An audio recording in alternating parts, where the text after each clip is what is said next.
And my question really comes back to, is that real for corporations? Is it, do they do well because they do good? Is it real, or is that a myth? No, I really don't think it's a myth.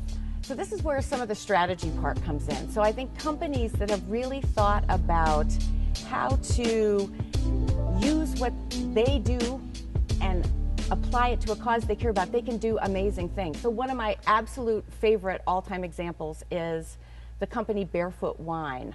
So the founders, Bonnie Harvey and Michael Houlihan, somehow inherited this big bunch of grapes in California, and they said, okay, we're going to make wine. So they started that company like on a door off their laundry room, and like they didn't have any clue what they were doing.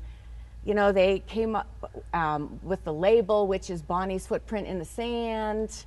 And then they bottled the wine, and then they're like, oh good, now we have wine to sell and we don't have any money to market this. And it's really hard to break into the wine business. So they really thought about, so how do we get this wine out there in people's hands?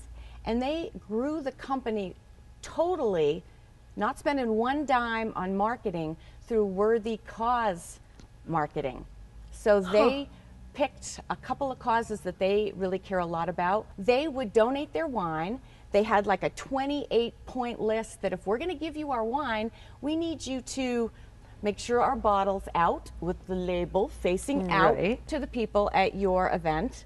But they used it, supporting events, as leverage to get into liquor stores. So they would figure out where are the liquor stores around where whatever gala or event they were supporting with their wine, and they'd go in and say, we're going to send people to your store to buy our wine. Where can we set it up?